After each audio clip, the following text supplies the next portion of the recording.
Hello, everyone. This is Ed Breniger, and welcome to the Eddy Network podcast. My guest today is Mike Henry Sr., a guy that I've known for probably 15 years, maybe. Yeah. It's hard to believe that, but yeah. Yeah. But I know him more through what I've seen him do online and in social media and in his different activities that he's done where he is focused on the development of leaders. And so I'm really glad you're here. I'm glad we're going to have a great conversation today, Mike. Yes. And thank you for all that you've done, because you've really been a champion for all of us who have been in the leadership space. So thank you. Well, thank you, Ed. I'm grateful to be here. Thanks very much. You're welcome. So tell us about your career and what you have done, because you've done a variety of things. I think that's interesting. I mean, I'm asking this in particular because I want people to hear that it's okay to make changes. It's okay to go through transitions, and you can make it work. You can make it work. So let's give us a little bit of that, and then Certainly. So transition and change is like the story of my life. I've since I graduated from college, I worked for 31 different people at 16 different companies in my career. Goodness. I tried a couple of times. I actually counted that up because I do some career transition coaching. And, we talk about how many times I was laid off, or, how many times I changed jobs, but also how many times I was hired. I managed to get hired 16 different times. So you learn from your circumstances. Change just was always one of those things that was a present in my life. But the other thing I learned was I didn't have to ask people for permission to take a position of leadership. And being an influencer and helping people to understand what's best in a situation, or at least what I think is best in a situation, helping them understand that, and then being humble enough to listen to them if they've got a better idea. And so I went through a bunch of different careers, and I spent a lot of time in the technology space, mostly in software development. I learned that I had an ability to kind of interpret between technical people and business people. And so that became the most of my career. But I also, as you and I were talking, in 2009, I actually was laid off because of the economic downturn. I started a leadership coaching business called the Lead Change Group. And Twitter was brand new, and I started connecting with other people that were talking about leadership. And that's how you and I first connected. That's right. I found the people that were talking about leadership and started promoting their stuff, because I felt like if you became a better leader because of what someone else wrote, that was a win for us too. We needed better leaders in the world. And so that's kind of how that got started. My last working for someone else job took place after that. We spent about 3 years in the Lead Change Group, and I wasn't successful at making a living from that. And so I gave that to another friend, Becky Robinson with Weaving Influence. And I continued to contribute to that operation, but I took a full-time job as a vice president of a technology company here in the Tulsa area. And then about 5 years ago, I got this passion that came out of the Lead Change Group to start an online community for marketplace Christians, to engage us to living our faith transparently in the world, wherever we are, in our workplaces or whatever. Because again, this is the same kind of leadership model that we were talking about in the Lead Change Group. It's about being transparent and influential in the way that we choose to live. And I started that in 2017. And within weeks of when I got the 501c3 and we got approved as a nonprofit, the music stopped to where I used to work, and there was no longer a chair for me. And so I started working on this and doing consulting work for about 3 years. And then the last 2 years, I've been working in Follower of One full time. That's fantastic. So what is the challenge that a person of faith experiences in the marketplace? How do you describe that? And because there are people who will be watching this who are not in that space, and they don't understand that. So, and I think it's important to help people who are different to understand Yeah. other people who are different, and that's so. How do you describe that? I think the challenge for us is that for so many years, we've thought that what we're supposed to do with our faith was tell other people about it. I believe that we are, but I don't believe that we need to use words all the time. We need to live differently because we follow Jesus. And when we live differently because of following Jesus, other people will ask us, "Why are you doing this?" If I go out of my way to bless someone or give away something or do something that no one else would do, then hopefully other people would say, "Why are you doing this?" And then they can find out that my motives for doing that were related to my faith. I think the world wants us to be Jesus in the world, not just tell them about Jesus in the world. And that's my dream with Follower of One, is to help all of us practice our faith daily and only talk about it when we're asked. So, so in the sense of how you live this out, and Mhm. who is Jesus? Who is this Jesus that you're seeking to emulate in the way you relate to people in the business world? Oh, that's a great question. So clearly, first, he is a member of the Trinity. He is God Almighty. I Okay. don't understand the Trinity necessarily, but God the Father, God the Son, and God the Holy Spirit are God. They are one. And so Jesus is not just a great teacher. He came to this planet, he became a human being to suffer and die on our behalf and pay for our sins. But he lived differently because he knows how the story ends. He knows how this all works out. We spend so much time working on our temporal lives, trying to get ahead, or even trying to judge ourselves or compare ourselves to other people. And Jesus lived this life that was fully given away. He clearly came to die. Even in the Bible, he said that he came to die, to give his life away. And if we can live like that, the world is blessed. They're benefited by our presence in an environment, not us talking about them and telling them how to live and what they have to do differently, but just being some person who lives that way. And so that's why I think everybody loves the idea of Jesus, but they don't like how it works itself out in his people sometimes. Yeah. And we have this challenge to live a life that's given away so that we can watch Jesus do what he does with that. How people process that information, that's between them and God. I just need to live like I trust him. So you really are describing what many others would call a servant oriented leadership. Yes. And so how does someone who's the owner of a business or the CEO of a corporation practice servant leadership in the manner that you just described? Well, I think the best way to say it is I'm trying to help the people around me achieve the highest best goal for their life.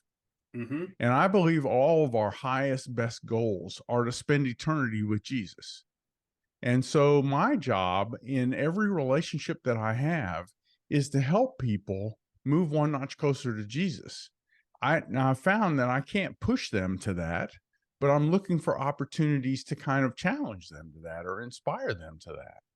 And what that means is that, for example, as I run a business, there are times when I have to do some very hard things to make it so that everyone achieves this best shot at ultimate success. I may have to let someone go because they're not a good fit. I may have to change the way that I lead and help people see the true vision of the business and aim for the highest possible outcome, because I think that pulls us up and helps us follow better and helps us be better at what we're doing to serve other people. As a boss, personally, I have this challenge because I'm lazy about sharing the vision, and then I just try and tell everyone what to do, and I start giving orders and micromanaging. When in fact, I'm not doing a good job of sharing the vision to everyone so that my job becomes helping them achieve the vision.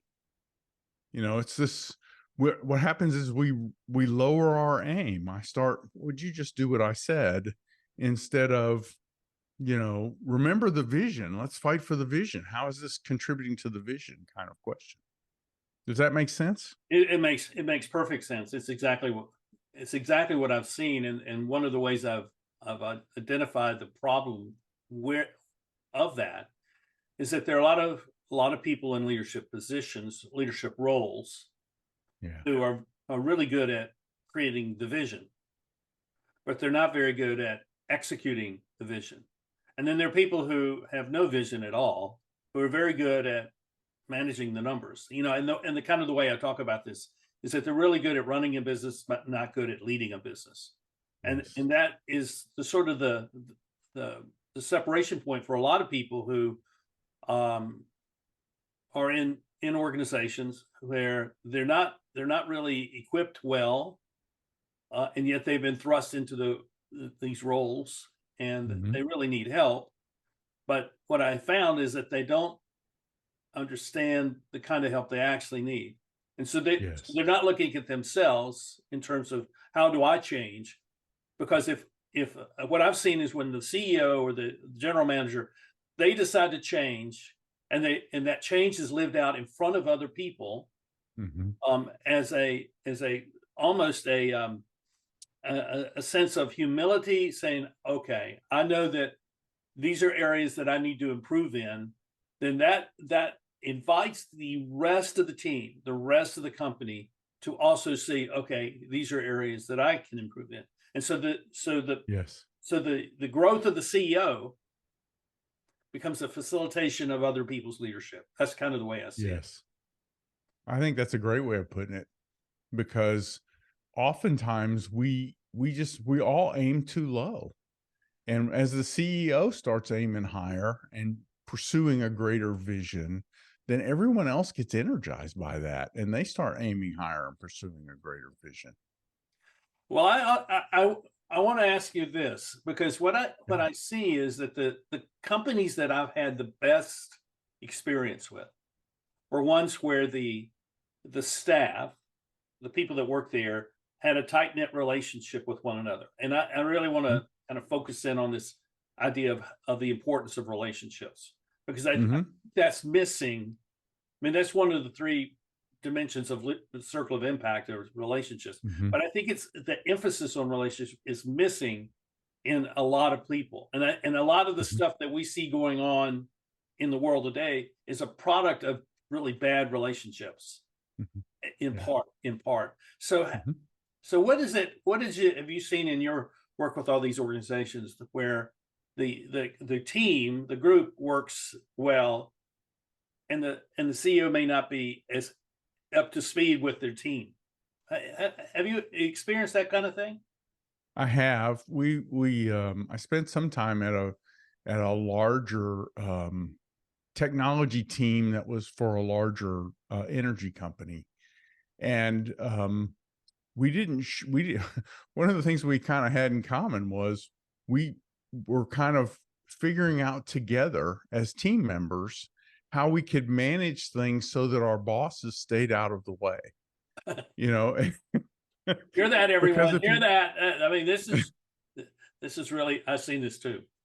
well, and some of my old bosses, I've since even had some conversations with them about some of this, because it's this some of the energy that the business actually paid for every week was me figuring out how to tell my boss what he needed to know so that could get the job done, Yeah. and balancing that against my own faith, which says do not lie.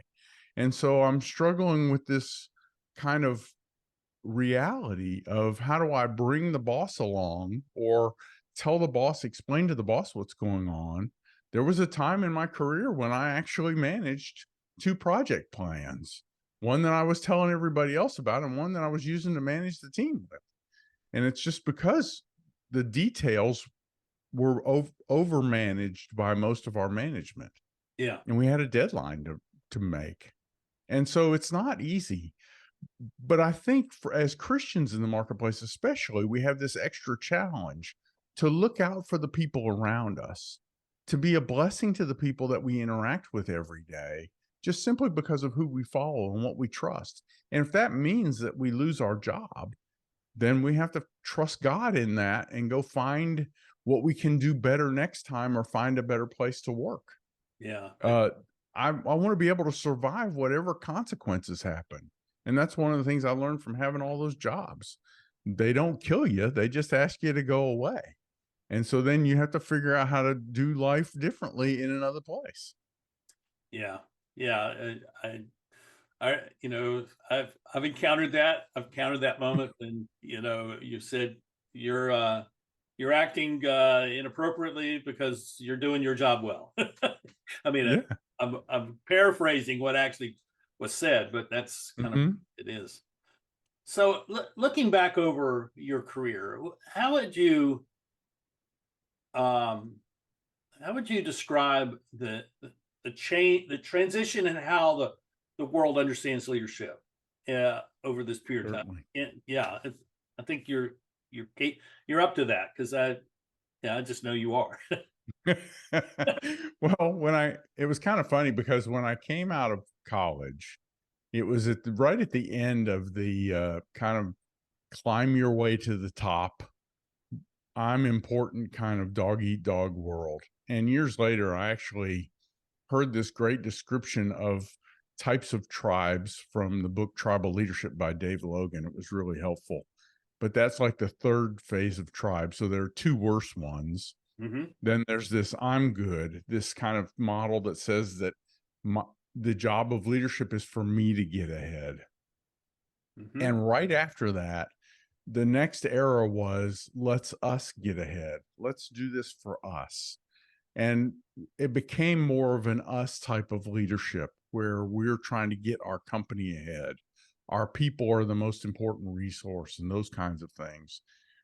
And then even beyond that in tribal leadership, and this is what I believe is the great challenge of leadership today, is this business, the goal of trying to become a leader who makes life good for everyone, not just our business. In other words, it's getting away from the scarcity mindset. Simon Sinek had a book called The Infinite Game, I think is what Yeah. the name of it was. And it was talking about how we get away from the scarcity mindset, that me winning doesn't necessarily mean someone else loses. Right. And when we can get into that kind of a leadership model, then we create this win for everyone. And it is possible, and with the right mindset and the right approach, to create that kind of a goal. And I think leadership is going there, partly because it's possible, partly because it's more possible for us individually now than ever before, because technology has made us individually much more powerful. Right. And that's made the relationship between individuals much more important, right? Because it's no longer I'm a member of a department. I'm a single freestanding individual and I can do tons more than I used to be able to do all by myself. Does that make sense? Yes, it does. It's such an interesting time we're living in, because I think Yes. we're at a juncture in human history that is unprecedented. And I think it's that very thing that you just described, which is that the person, wherever they fit into the organization's structure, has the potential for being, in my language, a person of impact. They can take Mhm. initiative to create change that makes a difference, that matters. And that hasn't been true at any point in human history. For the average person, they were just there to do what they were told to do, and be quiet, and Mhm. stay out of the way, do your job, stay in your lane, as this Mhm. contemporary version of that is. And that no longer works, because the complexity of organizations is such that it really demands something more from people. And uh, and so I think there's a level of change that needs to happen. So what is it? Where do you see us going in the future? What do you see? And I'm really thinking in terms of how organizations get structured, because structure predicts leadership's style and its leadership approach. So, what do you see as kind of the next phase of this that we're going to see going forward? Well, there's this, anytime that we're all free agents kind of pursuing a vision, then we have to make sure that our visions overlap, but also our mental model about how each person fits into that vision and how we contribute to that vision Uh works. huh. And I heard uh, someone talk about change years ago. He was talking about the pilots of an aircraft and their understanding of who does what when a problem occurs on an airplane. And he talked about how everyone had to have a shared mental model of who was doing what. Yeah. If everyone tried to do what the captain did, the plane would crash. If everyone tried to do what the first officer did, the plane would crash. Everyone had to do their own job. And so I think as new industries and new technologies come about, like the AI revolution that is happening right now as we speak, we have to identify these relationships almost and create these roles and share an understanding of who's doing what to achieve the better objective. And I think the successful organizations will be those who can share that information. They can put together a vision for what us all working together looks like, and then enlist people to take roles in that and understand what the other people know and contribute to this teamwork answer. It's not just what one person in a smartphone can do, which is way more than one person in any electronic device has ever been able to do before. But Absolutely. now it's what a lot of smart people with a lot of smartphones and smart devices can do. And getting them to work together will be a new art. So I see this as the great opportunity for the up and coming generations. The Gen, Mhm. to a certain extent, the millennials, but in particular the Gen Zs and the generation that follows them, which I don't know has a label yet. My interaction with them is I have had great interaction with all those young generations.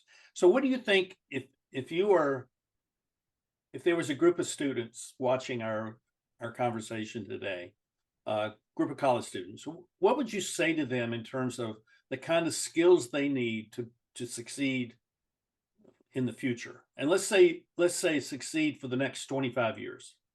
Because if they're 20 years old, then that'll take them into their mid 40s. And what I find is that the mid 40s is a major transition point. It's a time where people change their careers or they change the company affiliation and they go into something new because all of a Mhm. sudden they're at that point in time where they can do that. So what is it that you would recommend to these young people? Um, I think that's a challenging question. I would say that one thing is empathy. Mm, Empathy is important because we have to appreciate other people's perspectives. yeah. Empathy and humility are probably not two things I would have listed a few years ago, but the idea that how this affects other people is important. And also, humility is the idea that the answer is someplace other than inside me. And once I adopt those two things, then I become a better teammate. I become a better, I become better able to create value in a group and to create value as an individual. And I believe those skills don't go out of style. I think they were created into us to help us to relate to one another. Um, but I believe those are important values for us at any age. And unfortunately, 30 years ago for me or 40 years ago for me, I wouldn't have listed those. I was too busy trying to be the smartest guy in the room. Yeah. So Well, it's only after realizing that that's a short road to the, door next to the dumpster that you realize that you want to adopt this other plan. And that's to bring other people into the conversation and to celebrate the variety and then pursue the highest goal out of all of that. I do believe that people, adults coming out of school right now are passionate about meaning. They mhm. realize that it's not just about money, that money in a wealthy nation doesn't mean that you're happy. And so the pursuit of vision and impact are very important. But I believe the skills that we have to adopt are humility and empathy, and this ability to trust. Uh, for me, it's trusting God, trusting that my life will work out if I look out for other people. Okay, let's hold that thought, and I'm going to inject a story that happened with me last Yeah. fall, where I spent a couple of hours on a call like this with a group of students from a university in Switzerland, Mhm. and they're a part of a leadership program, and I spoke for 10 minutes, and then I said, okay, what do you want to talk about? And the overwhelming themes that emerged from that conversation was they're disappointed in the way the world works. They have a genuine fear about the future, Mhm. and they want to understand what purpose means for their life, which is what you've already alluded to. So how do we help them deal with those first two things of disappointment in the way the world works and fear about what the future may bring? Um, well, so in it kind of everything kind of comes back a little bit to a biblical worldview for me. Yeah, This this brokenness in the world is proof that God gave us this tool and we've messed it up, and we continue to mess it up. When we yeah, listen to him, it works, and when we don't, it doesn't. And so trying to help people see the places where it does work. I believe it's easy to take all negative inputs and believe that the next input then will therefore be negative. And I don't want to be that kind of person. I want to be some person who's working toward the good. And so, for example, I just finished listening to the book Switch by Chip and Dan Heath. hmm, You have to focus on the result you want, not on the results that you don't like. And so you find the one person who is making the world work, and then you copy what they're doing, right? So let's focus on the positive and find the pieces that do work in the world and get back to operating it correctly. That's the that's I think is the message for people who are concerned that the world is broken. I'm sorry. The second one was a big fear about the future. oh, and fear about the future. I think that also is this realization that we are moral agents who impact that future. The Yeah. future of a world or a nation or a city or even a neighborhood, the future of that entity is partially dependent upon how I behave. That's the piece of this that I control. Is I control the person on this side of the mirror. And so I can make that person create the result I want and also invite other people to do the same thing. I believe that's what we're called to do. We get to do that for 70 or 80 years. And what's interesting now, even at my age, I see the world, it doesn't operate according to my standards anymore. Every day becomes this choice of Yeah. do I act according to who I want to be, or do I just try and get things done to get through this? The end result is I intend to spend eternity with Jesus. I don't want to be looking back at what I did on this planet going, man, I wish I hadn't done that, Yeah. And Yeah. so it's Yeah. I not I agree. don't live looking backwards or afraid of the future. I'm living energized by the future and the opportunity that I still get to play. I still get to matter in what happens today. Well, what you're pointing to is how important mindset is. And Mhm. mindset, when you have, I mean, as you've described, an eternal man mindset, meaning Yeah. I'm going to have an impact and a legacy that will last for eternity, and it kind of changes um, the proportions of fear and stuff that we face. So, oh, okay, things are hard right now, all right, Yes. but they're not going to always be this way.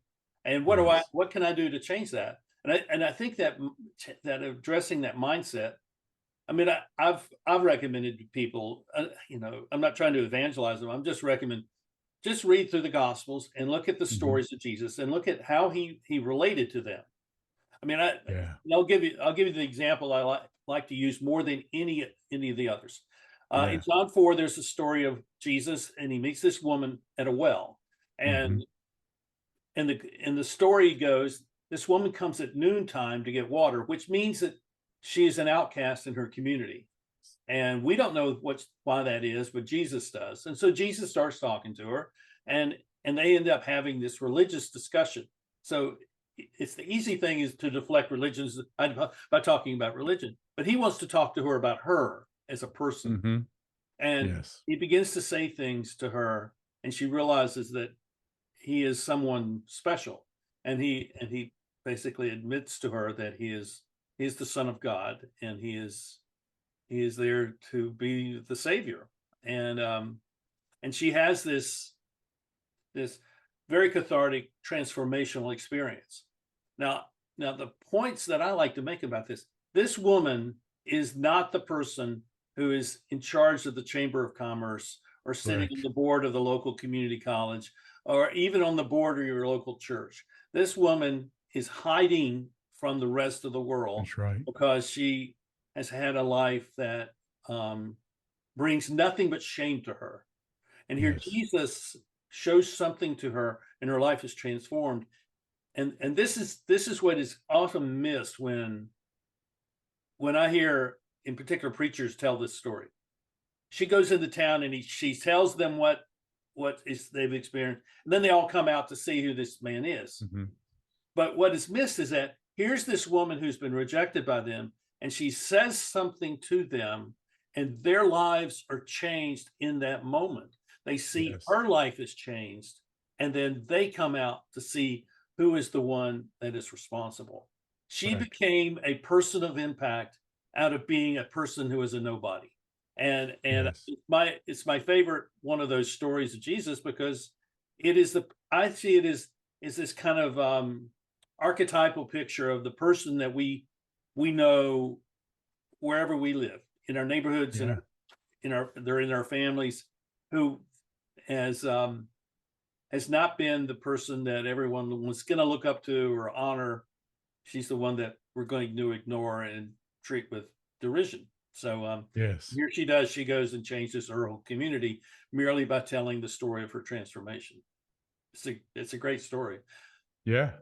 And I those agree. kinds of things can happen inside of a company. And I think that this is where I'm going with that. And Yes. being able to talk about who I am and what I've learned, and the things that I can go do now as a person who is exhibiting leadership, because I now have a vision, I now have a purpose, and someone has helped me to get there to do that. And I see that is going to grow in importance, because the mechanistic mindset that we have had about business and organizations and society, and in particular leadership, is going away, and we're going to see something much different, and much more alive, and much more relational in that regard. Agree. I agree. The individual relationships are so important because we don't trust organizations anymore. That's kind of the other thing that's happened over my career Yeah, is, you do. people kind of trusted organizations when I graduated from college, and that doesn't happen anymore either. And so now it's individuals. We want to know, we go to the About Us page and see who the people are. Right. We don't want to trust just the organization. So I think it becomes more and more important that individually we are carrying this out on a daily basis.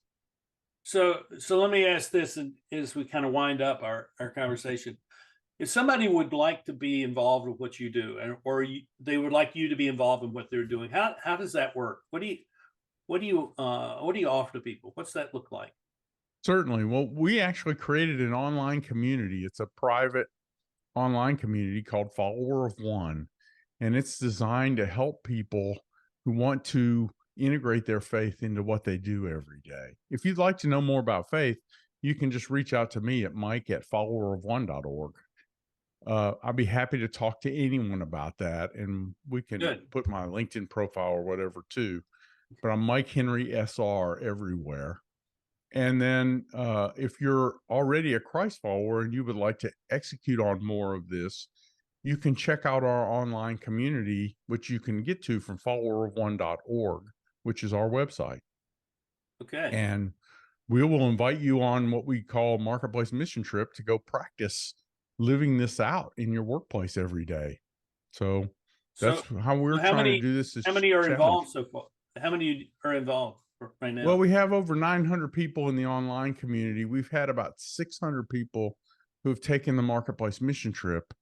And we've just started marketing Marketplace Mission Trips to churches to actually help them take their congregation on a mission trip to their own workplaces Oh, I love that. as part of what they do in their calendar.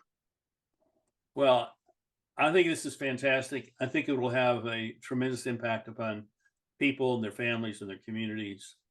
I congratulate you for your willingness to continue to change and to adapt to the circumstances that you see in front of you, to take the opportunities, and we'll put all this information into the show notes so people can find you, and maybe some new opportunities will come from all of that. So Yeah, I can't wait. well, thank you, Mike, for being on the Eddie Network. This has been fun, and I'd like to Thank you for having me, Ed. talk some more with you in the future when there's a not that we need a reason, but when we got something to celebrate. Cool. Maybe. We'll do this the other way around. I'll get you on our podcast and we can cross link. You got it. I'd love to do that. And I appreciate you very much. Thank you, everybody, for watching. And please subscribe and hit the like button. But even more so, please offer your thoughts and your comments. And if you have questions that you have for Mike or for me, please get them to us, and we'll be glad to be in conversation with you. And we'll look forward to seeing you again soon on the Eddie Network podcast. Thank you, Mike. See you later. And I'll see you all later too. Bye-bye.